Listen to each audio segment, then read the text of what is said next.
Pennsylvania's Michael Andretti on his way to his third win at the Michigan 500 and taking over the points lead in the Kart FedEx Series championship fight. He may very well be, but Helio Castroneves has been working him hard. And Parker, you've monitored that Castroneves has an interesting problem. Well, the problem that we've had here in the past, Paul, is typically it's very, very hot at Michigan. All these guys are athletes. They've got heart rates sustained for 2.5, 3 hours in the 145 to 170 beats a minute range. They hydrate like crazy because you're used to having cockpit temperatures in the 130 to 140 degree range. Dehydration is your #1 enemy. Well, it's cool today. It's only 70 degrees. We've got the slight overcast. Helio Castroneves has called in and said that he needs to find a restroom fast because he's a little overhydrated and he still has a long ways to go. That's Alex Tagliani that darted out alongside of Helio Castroneves and slides into second place and comes back to try to do battle with the leader, Michael Andretti. Castroneves' teammate, Jill DeFerrin, just came in and climbed out of the car. We'll try to get him as Alex Tagliani takes the lead of the Michigan 500. Out of the race, and maybe Gary Gerald, you can now clear up some of the confusion of the stop, is Cristiano D'Amata. Cristiano, can you tell us what happened and what led to all that confusion that put you out? When Barrett, my crew chief, he moved away to go to the front wing. It was basically the same movement that we organized that was for me to go. So I thought was for me to go was misunderstanding our fault in fixing for the next race. Really because we gave away a couple of points that were going to be important. Now, and I understand the crew member he's okay. Everybody's all right. Nobody was hurt here. No. At least that's good. From everything bad that happened here today, the good thing is everybody is fine. We appreciate that. Thank you, Cristiano.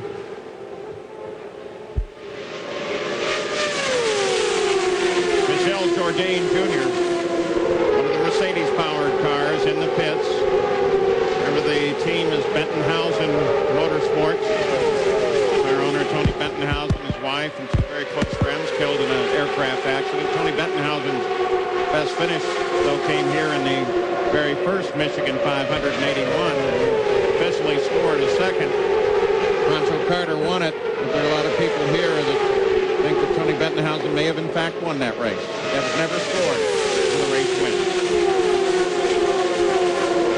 Alex Tagliani, the rookie, 157 completed laps. We worked 158. And this rookie came forward with a great deal of verve and now runs well in front. This is really the first long lead we've seen stretched out in some time. Gary Gerald. Joe LeFerrin is on a cart being taken to the medical center. We heard the report that you got hit by debris. What's happened to your index finger here? I think it's broken on the accident where Kenny went off. A piece, I think it was his rear wing, came right in my cockpit and hit my left hand, and it was really sore from them on and there on. And we tried to brave it, but and you know, Cobb was handling well, and I was just biding my time there. But we got a hit on the front end by Jourdain, and it bent the right front suspension. That was that. How hard was it to drive with the finger in that condition? It was difficult, you know, because the whole hand started to go numb, and I kind of had to start driving only with my right hand. But, you know, got to do what you got to do. Well, the concern then becomes what happens for next week, and I guess you're about to go find out. I'll be all right. All right. He says he'll be all right. We'll take his word for it. Keep in mind the drivers' heads are pinned, so if they're behind a wreck, there's a lot of debris.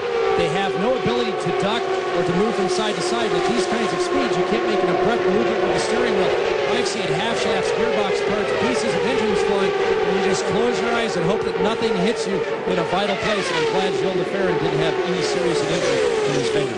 Dario Franchitti now makes his appearance up at the front of the order as he starts to battle with Adrian Fernandez.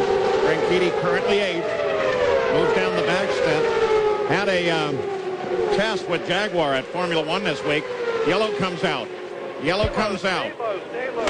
We have a player's car off the fourth corner. And Alex Tagliani, who had just picked up the lead, catches the wall off of turn 4 and comes to a stop in the tri-oval. Remember, Tagliani had a chance to win the first race at Homestead, but he passed the pace car. And then at Rio, he had several chances to win, spun on restart. Leading the race here today, he hits the turn 4 wall. Tag, how you doing? And this is the first time. Alex Zimmerman trying to find out if his driver is okay.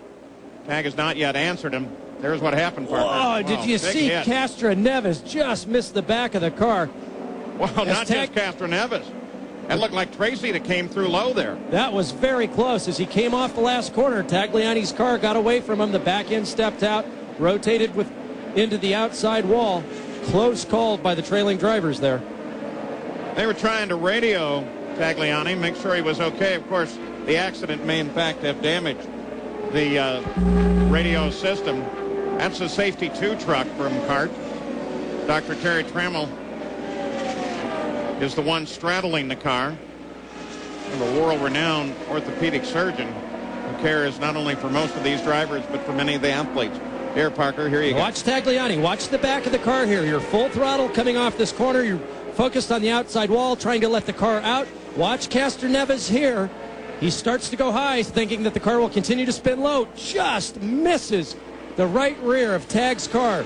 Impact here. Oil fire. Now watch it slide back to the inside. Michael goes low. Montoya goes low. And Christian Fittipaldi. This is Christian Fittipaldi. Look at the debris field trailing that car. Huge wreck on the outside. Tagliani climbed out of the car and climbs over the wall. He's obviously okay, Jan, but he was communicating with the crew just before the accident? Yes, he was. In fact, he called in and said, don't change anything on this car. We are fast in all 4 corners. But Parker, as you know, when you're fast in all 4 corners, it means you're on the edge of being loose, maybe too close to that edge.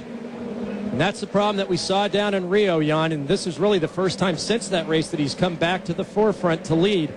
And it just got away from him. Rookie inexperience. Remember, he's one of the few drivers that have very little experience on super speedways.